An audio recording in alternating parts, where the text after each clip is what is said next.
Hello friends, کیسے ہیں آپ؟ مجھے یقین ہے بالکل ٹھیک ٹھاک ہوں گے۔ لاسٹ جہاں اسٹوری ختم ہوئی تھی وہ اگر آپ کو یاد ہو کہ پھپھو سلیم کو کارڈ بھیجنا تھا، جو کہ جو ہے وہ سلیمان چچا نے بھیج دیا تھا۔ اب وہ آئیں گی کہ نہیں آئیں گی یہ ہم لگا کے دیکھتے ہیں۔ پھپھو کا کارڈ سلیمان چچا کو دیا تھا، انہوں نے بھجوا دیا ہوگا، اور ہاں پھپھو کو ابا نے فون بھی کر دیا تھا۔ کیا وہ آئیں گی؟ آنا تو چاہیے، آخر قریبی رشتہ ہے، تم سے نہ صحیح ہم سے تو ہے۔ اس نے قریبی رشتے پہ زور دے کر ایک جتاتی نظر فروخ اور رضا پہ ڈالی۔ وہ دونوں اپنی اپنی سوچوں میں گم تھے۔ پھر کھانے کے وقت سائمہ تائی نے سب سے پہلے اسے بلایا۔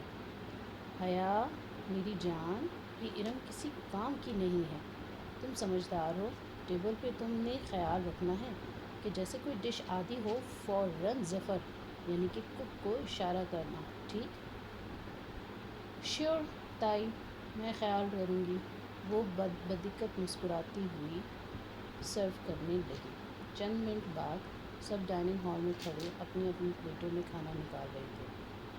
ڈائننگ ٹیبل کے اطراف سے کرسیاں ہٹا کر ایک دیوار کے ساتھ لگا دی گئی تھی تاکہ سب اپنی مرضی سے کھانا نکال کر ادھر ادھر ٹہلتے ہوئے کھاتے رہیں۔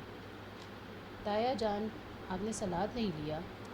وہ رشین سلاد سے بھرا شیشے کا پیالہ اٹھائے تایا فرقان اور سلیمان صاحب کے پاس آئی، جو اپنے دھیان میں محو گفتگو تھے۔ اس کے پکارنے پر چونکے۔ تھینک یو بیٹا۔ تایا فرقان مسکرا کر چمچے سے سلاد اپنی پلیٹ میں نکالنے لگے۔ وہ شلوار کرتے پر میں ملبوس تھے، کندھوں پہ شال تھی اور باروک چہرے پہ مونچھیں۔ سلیمان صاحب ان کے برعکس کلین شیو ڈنر سوٹ میں ملبوس خاصے اسمارٹ اور ہینڈسم لگ رہے تھے۔ دونوں کی سوچ بھی اپنے حلیوں کی مانند تھی۔ ابا، آپ بھی لینا؟ سلیمان نے تو تم نے سلیم کو کارڈ پوسٹ کر دیا تھا؟ تایا کو اچانک شاید اس کی شکل دیکھ کر یاد آیا۔ سلیمان صاحب کا چمچے میں سلاد بھرتا ہاتھ ذرا سست ہوا اور چہرے پہ کڑواہٹ پھیل گئی۔ بہت آہستہ آہستہ سے انہوں نے سلاد سے بھرا چمچہ اپنی پلیٹ میں پلٹا۔ کر دیا تھا، ان کے لہجے میں عجب کاٹ تھی جو حیا کے لیے نئی تھی۔ ابا، سلیم پھپھو شادی پہ آئیں گی؟ وہ پوچھے بنا نہ رہ سکی۔ کل مہندی ہے، آنا ہوتا تو اب تک آ گئی ہوتی۔ 30 سالوں میں جو عورت صرف چند دفعہ ملنے آئی ہو وہ اب بھی نہ آئے تو بہتر ہے۔ حیا تو کیا، فرقان تایا بھی دنگ رہ گئے۔ سلیمان، کیا ہوا ہے؟ تھینک یو بیٹا۔ جواب دینے کی بجائے سلیمان صاحب نے اسے مخاطب کیا تو وہ اب تم جاؤ کا اشارہ سمجھ کر سر جھکائے وہاں سے چلی گئی۔ بہت آہستہ سے سلاد کا پیالہ میز پر رکھا اور اپنی آدھی بھری پلیٹ اٹھائی، مگر اب کچھ بھی کھانے کو جی نہیں چاہ رہا تھا اس کا۔ یہ ابا کو کیا ہو گیا تھا؟ وہ پھپھو کے بارے میں ایسے گفتگو کیوں کر رہے تھے؟ پھر وہ رہ نہ سکی، اپنی پلیٹ لیے اس ستون کے پیچھے آ کھڑی ہوئی جس کی دوسری جانب تایا اور ابا کھڑے تھے، بظاہر اپنی پلیٹ پہ سر جھکائے۔ اس کے کان ان کی ہی طرف متوجہ تھے۔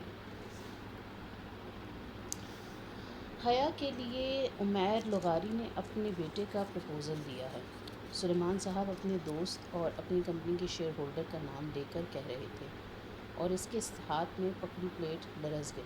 دل سہم اٹھا۔ یہ کیا کہہ رہے ہو؟ تایا فرقان ششدر رہ گئے تھے۔ بھائی، اس میں حیرت کی کیا بات ہے؟ ولید اچھا لڑکا ہے، کل مہندی پہ آئے گا تو آپ کو ملواؤں گا۔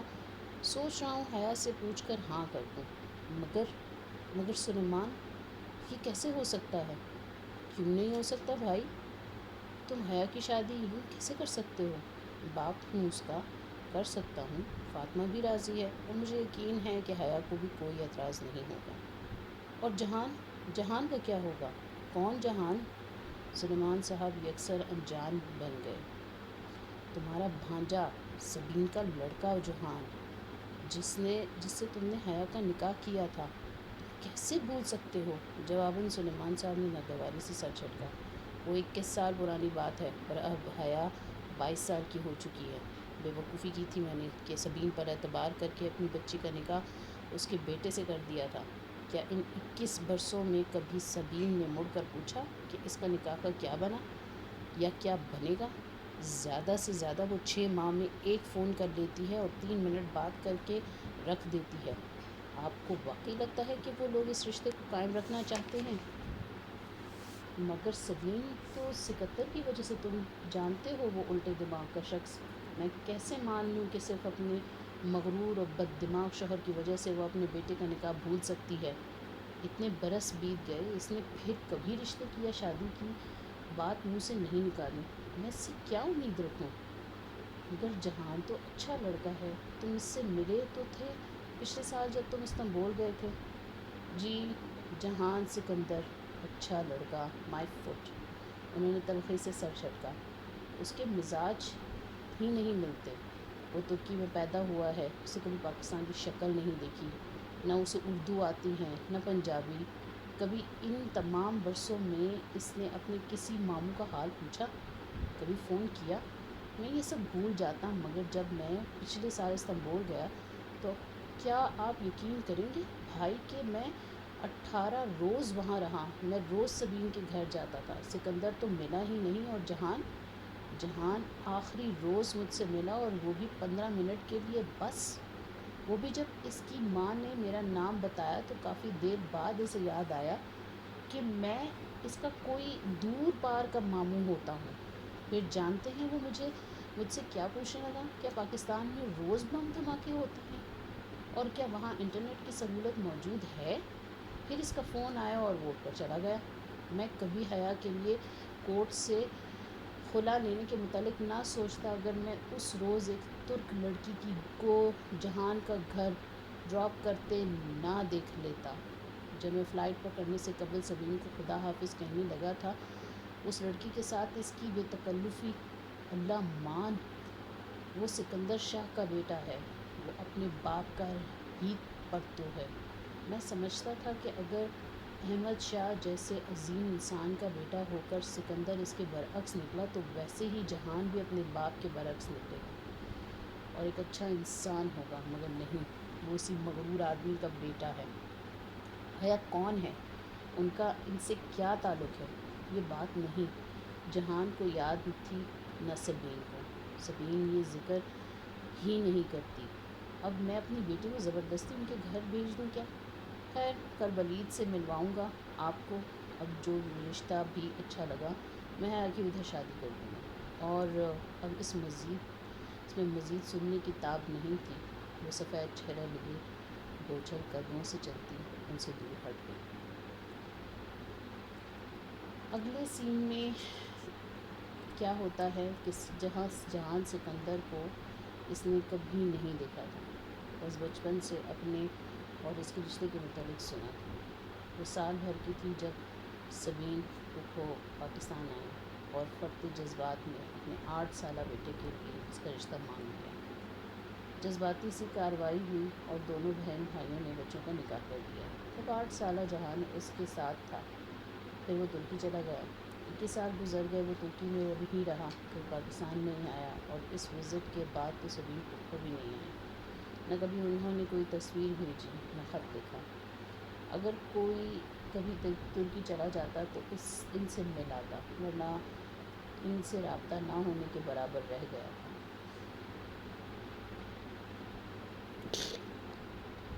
انٹرنیٹ وہ استعمال نہیں کرتی تھی، اگر جہان کرتا تو بھی ان کا کوئی ای میل، فیس بک، ٹویٹر، کسی کے پاس کچھ بھی نہ تھا۔ ارم وغیرہ اسے فیس بک پہ سرچ کر کے تھک گئے تھے، مگر ترکی کا کوئی جہان سکندر انہیں نہیں ملتا تھا۔ شروع کے چند برس کو بہت فون کرتی تھی، پھر آہستہ آہستہ یہ رابطے زندگی کی مصروفیات میں کھو گئے۔ 3 ماہ میں ایک فون ان کا آ جاتا اور 3 ماہ بعد ایک فون ادھر سے چلا جاتا۔ یوں 6 ماہ میں 2 ہی دفعہ بات ہو پاتی، رسمی علیگ سلیگ، موسم کا حال، سیاست پہ تبادلہ خیال، اور پھر اللہ حافظ۔ ان تمام باتوں کے باوجود وہ خود کو ذہنی اور جذباتی طور پر جہان سے وابستہ کر چکی تھی۔ نکاح کے وقت کی تصاویر آج بھی اس کے پاس محفوظ تھیں۔ 8 سالہ بھورے بالوں اور سنہری رنگت والا خوبصورت سا لڑکا جس کو اس نے اپنے روبرو کبھی نہیں دیکھا تھا، وہ شاید ترکی کے جانے کی ساری خوشی کی وجہ بھی یہی تھا۔ جس پر ابا نے پانی پھینک دیا تھا۔ اس روز اسے رہ رہ کر پھپھو اور جہان پہ غصہ آ رہا تھا، جن کی بے رخی کے باعث اب یہ رشتہ ایک سوالیہ نشان بن کر رہ گیا تھا۔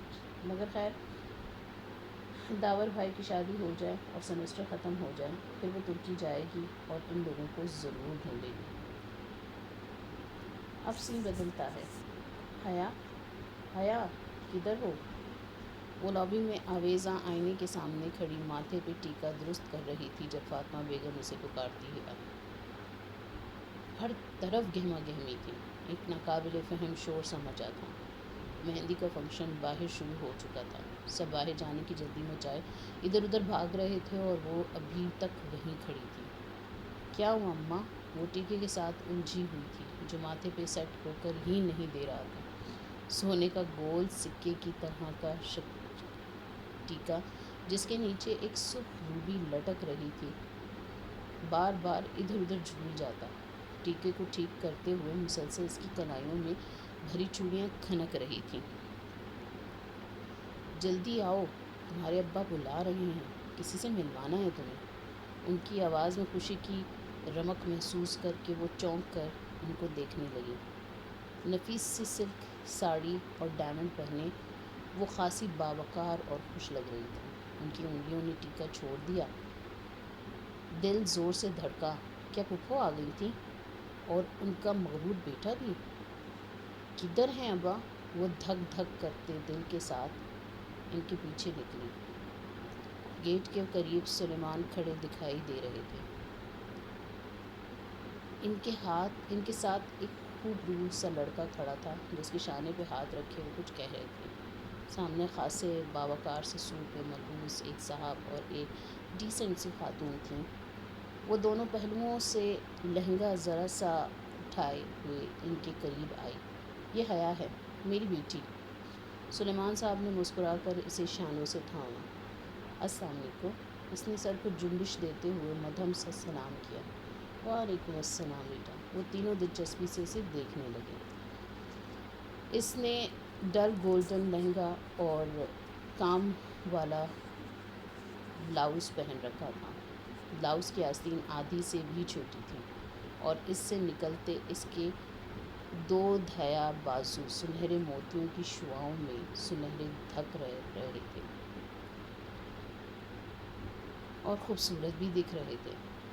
بھاری کام دار دوپٹہ اس نے گردن میں ڈال رکھا تھا۔ بال ہمیشہ کی طرح سیدھے کر کے کمر پہ گرا رکھے تھے۔ ٹیکے کے ساتھ کے سنہرے جھمکے کانوں سے لٹک رہے تھے اور ملائی سے بنا چہرہ ہلکے سے سنگھار سے مزید دلکش لگ رہا تھا۔ اس نے کاجل سے لبریز پلکیں اٹھائیں۔ وہ تینوں شائستگی نگاہوں سے اسے دیکھ رہے تھے۔ اور حیا، یہ میرے دوست ہیں عمیر لغاری، یہ مہناز بھابھی ہیں اور یہ ان کے صاحبزادے ہیں ولید۔ اس کے دل پہ ایک بوجھ سا آ گرا۔ آنکھوں میں بے اختیار نمکین پانی بھر آیا جسے اس نے اندر اتار لیا۔ Nice to meet you. وہ مہمان آنے لگے ہیں۔ میں پھول کی پتیاں ادھر رکھ کر آئی تھی، سب مجھے ڈھونڈ رہے ہوں گے تو میں ہاں تم جاؤ انجوائے کرو۔ سلیمان صاحب نے آہستگی سے اس کے شانوں سے ہاتھ ہٹایا۔ وہ معذرت خواہانہ مسکراتی گیٹ کی جانب بڑھ گئی۔ باہر آ کر اس نے بے اختیار آنکھوں کے بھیگے گوشے صاف کیے اور ایک نظر پلٹ کر ان کو دیکھا، پھر سر جھٹک کر آگے بڑھ گئی۔ ان کے گھر کے ساتھ خالی پلاٹ میں شامیانے لگا کر مہندی کا فنکشن ارینج کیا گیا تھا۔ مہندیاں دونوں گھرانوں کی الگ الگ تھیں۔ گیندے کے پھولوں اور موتیے کی لڑیوں سے ہر کونا سجا تھا۔ روشنیوں کی ایک بہار سی اتری ہوئی تھی۔ تقریب سیچوریٹڈ تھی۔ مرد الگ، عورتیں الگ۔ ہاں، عورتوں والی طرف خاندان کے مردوں کا آنا جانا لگا تھا۔ میوزک سسٹم کے ساتھ ڈی جے بھی بیٹھا تھا اور مووی میکر کیمرہ لیے پھر رہا تھا۔ ارم بھی سلور کام دار لہنگے میں ادھر ادھر گھوم رہی تھی۔ وہاں ڈی جے، مووی والے اور ریفریشمنٹ سرو کرتے ویٹرز باہر کے مرد تھے، مگر آج تو شادی کا ایک فنکشن تھا، پھر سر ڈھکنے کی پابندی کیسے ہوتی؟ شادیوں پہ تو خیر ہوتی ہے نا۔ حیا ڈانس شروع کرے۔ ارم کا اپنا لہنگا سنبھالتی اس کے پاس آئی۔ داور بھائی پہ سارے ارمان نکال کر تمام رسمیں کر کے اس کو مردانے میں بھیج دیا گیا تھا۔ ہاں ٹھیک ہے، تم گانا لگواؤ۔ اور یہ کون ہے؟ وہ مصروف سے انداز میں ارم سے بولتی لہجے بھر کو چونکی۔ سامنے والی کرسیوں کی قطار کے ساتھ ایک لڑکی کھڑی ایک کرسی پہ بیٹھی خاتون سے جھک کر مل رہی تھی۔ اس نے سیاہ عبایا اور اوپر سٹول لے رکھی تھی۔ وہ عورتیں کا فنکشن تھا، پھر بھی عجیب بات تھی کہ اس لڑکی نے انگلیوں سے نقاب تھام رکھا تھا۔ اس کی آنکھیں اور ماتھے کا کچھ حصہ نقاب سے چھلک رہا تھا۔ اس کی آنکھیں بہت خوبصورت تھیں، وہ جیسے مسکراتے ہوئے ان خاتون سے کچھ کہہ رہی تھی۔ کون؟ ارم نے پلٹ کر دیکھا، پھر گہری سانس لے کر واپس مڑی۔ یہ ایلین ہے؟ کون؟ حیا نے حیرت سے دیکھا۔ ایلین؟ ارے بھائی، شہلا بھابھی ہیں یہ، پوری دنیا سے الگ ان کی 1.5 اینٹ کی مسجد ہوتی ہے، بس توجہ کھینچنے کے لیے فنکشنز پر بھی عبایا نقاب میں ملتی ہیں۔ اب پوچھو بھلا عورتوں کے فنکشن میں کس سے پردہ کر رہی ہیں؟ ہاں واقعی عجیب ہیں یہ بھی۔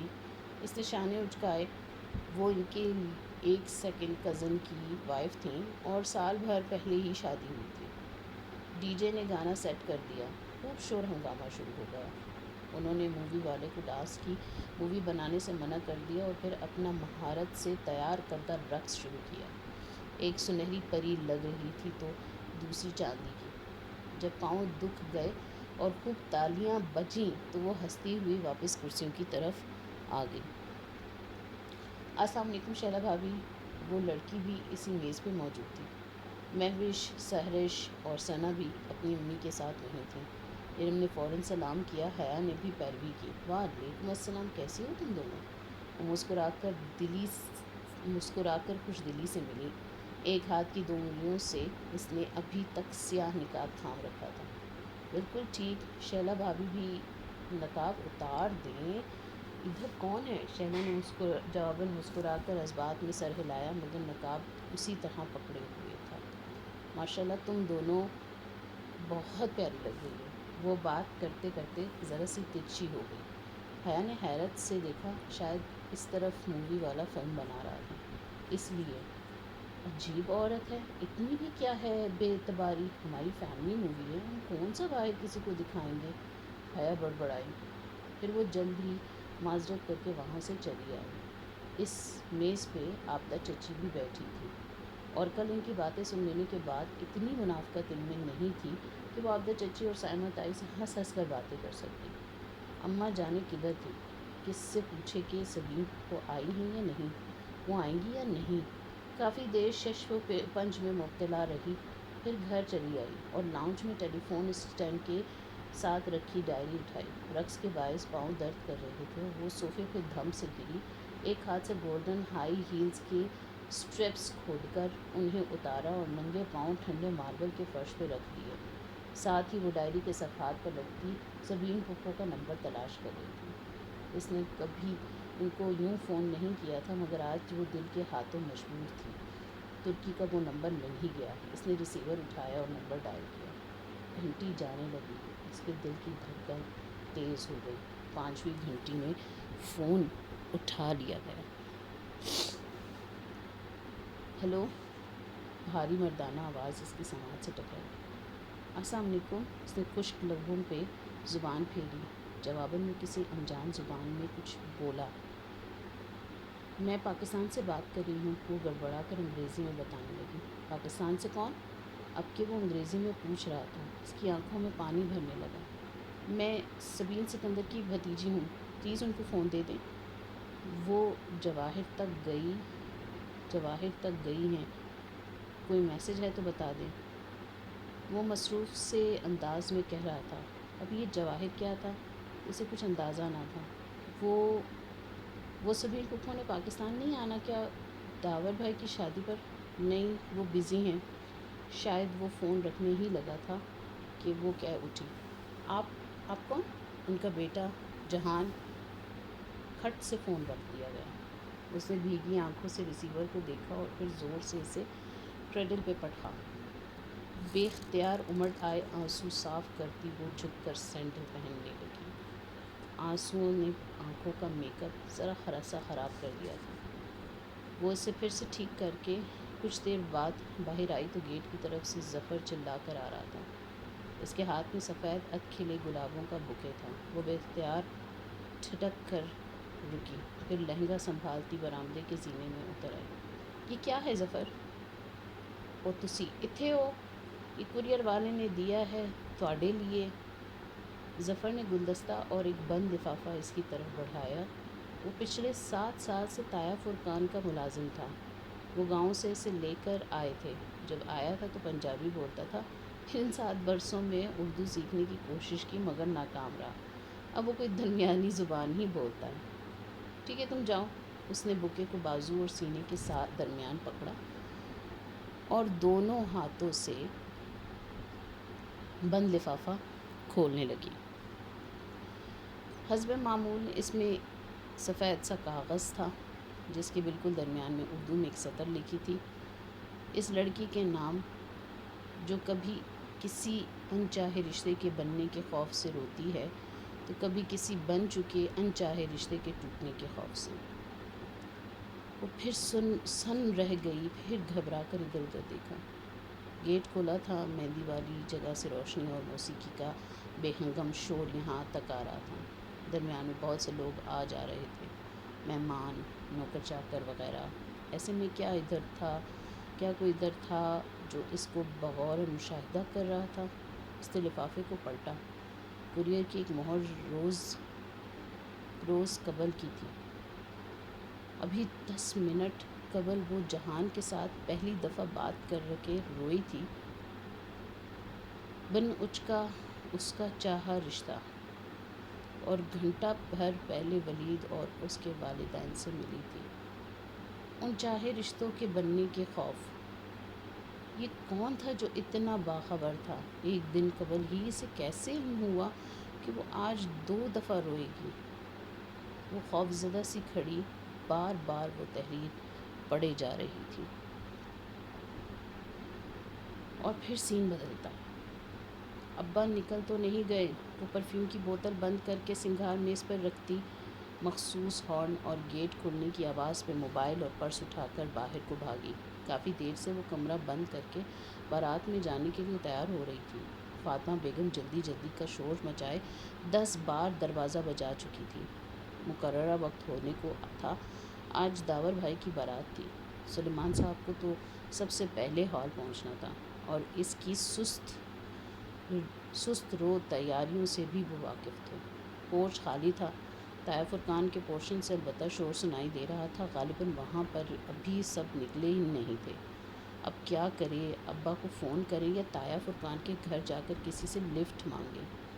وہ انہی سوچوں میں الجھتی اندر جانے کو پلٹی ہی تھی کہ گیٹ پہ ہارن ہوا۔ اس نے رک کر دیکھا۔ سیاہ چمکتی کارڈ باہر کھڑی تھی۔ اس کی ہیڈ لائٹس خاصی تیز تھی۔ حیا کی آنکھیں چندھیا گئیں۔ اس نے بے اختیار ماتھے پہ ہاتھ کا سایہ بنا کر دیکھنا چاہا، تبھی ہیڈ لائٹس دھیمی ہوئیں۔ ڈرائیونگ سیٹ پر بیٹھے شخص کا چہرہ واضح ہو گیا۔ آخر کون تھا یہ شخص؟ یہ ہم لوگ نیکسٹ ویڈیو میں جانیں گے کہ یہ شخص آخر کون تھا جس نے جو ہے وہ حیا کو لفٹ دینی چاہیے بارات پہ جانے کی۔ میرے چینل کو سبسکرائب کریں، میرے چینل کو شیئر کریں، پروموٹ کریں، پلیز پروموٹ کریں اس کو۔ اینڈ آپ لوگ اسی طرح دیکھتے رہیں گے تو جو ہے نا وہ مجھے تھوڑی سی ہمت آئے گی اور میں اسی انکریجمنٹ میں اور ویڈیوز بناتی رہوں گی۔ Thank you, tata, bye bye.